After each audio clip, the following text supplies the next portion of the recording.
And today we're talking a little bit about something that is not ideal by any means for Caitlin Clark for the All-Star game.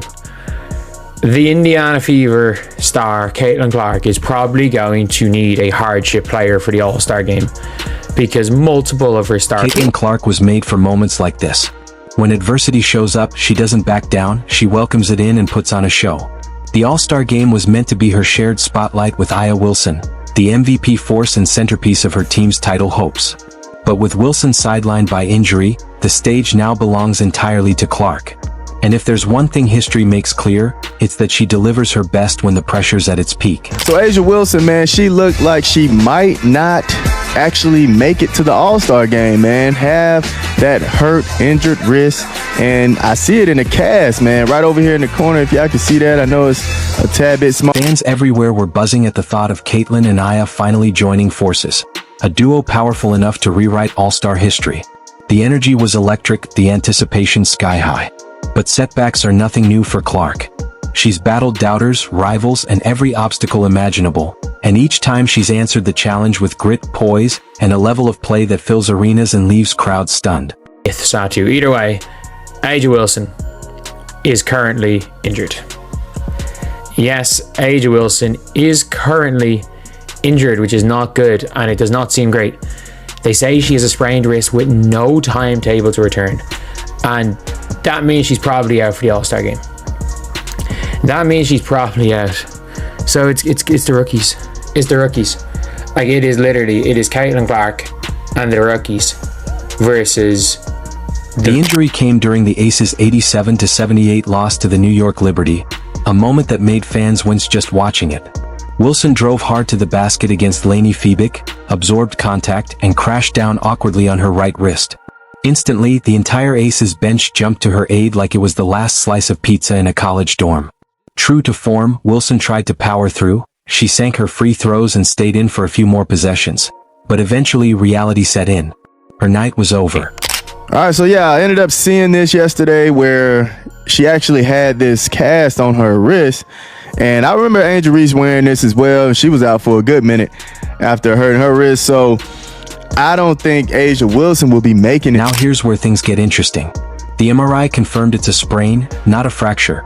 Good news in the it could have been worse department. Still, a sprain is no small thing, especially for a player who already missed 3 games earlier this season under concussion protocol. For Aya Wilson, this season is starting to feel like a full-blown medical drama. And with her sidelined, Team Clark is definitely feeling the ripple effects. After A'ja Wilson's fall and wrist injury the other night, I was super nervous that it was going to be something more serious. It really looked bad, especially the way she landed. I've had that fracture from a similar fall, and my wrist immediately started hurting.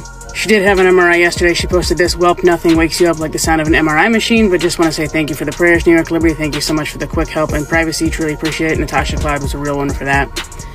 Prayers to my squad. Thank you for preventing my crash out. God has a plan that I'll never question. We're going to be all right." Which, the God has a plan I'll never question. Every time someone posts that, I get a little nervous because it makes me feel like they're saying God has a plan, which means I'm not going to play. And I was like, oh shit. Coach Becky Hammond tried to be the voice of reason, saying they're going to let it heal right the first time so it doesn't linger all season. Smart move. But here's the catch. The All-Star game is on July 19th, and a grade 1 sprain usually means 1 to 3 weeks on the sidelines. The math isn't exactly mattaying in Team Clark's favor. And you can bet Caitlin's already running through backup plans faster than a GPS recalculating after a wrong turn. So now it's being reported that her wrist is not broken, it's just a sprain. So we'll probably see her pretty soon, after she takes some time to heal and rest. So I'm just so glad it's not broken. This is such good news. She's not going to play tonight in tonight's game between the Aces and the Mystics. So, but give her some time to heal up and we'll see her soon. I'm just so glad it's not broken. This is the best news ever. If you're enjoying this, don't forget to subscribe. But wait, there's more. This isn't just any All-Star game setback. It's unfolding right in the middle of one of the most hyped rivalries in women's basketball history. The Caitlin Clark vs. Angel Reese saga has been simmering ever since that 2023 NCAA championship game, when Reese hit Clark with the "you can't see me" gesture and sparked a basketball Cold War. The media wanted us to believe they were equals, two sides of the same coin, destined to define an era together. But reality has other plans. Clark is captaining Team Clark, leading her squad into battle in Indianapolis. And Angel Reese? She's not even starting for Team Collier. Let that sink in. The player once billed as Clark's equal, her ultimate rival, won't even be on the floor when the spotlight hits. Angel Reese, girl, I'm curious, where are your followers at? Just in case you guys aren't aware, because Angel Reese and all her fans want to tell us all the time, you know, she's just as important with the growth of women's basketball because of all of the followers and all of the people who care about Angel Reese and want to get to know her. She's got 4.9 million followers on Instagram and she's doing really well on TikTok. But we all know that the 2025 All-Star Starters lineup dropped and Angel Reese is nowhere to be. And speaking of Team Collier, let's talk about how that draft went down. Because, wow, it was something. Nafisa Collier didn't just pick Angel Reese. She practically trolled her.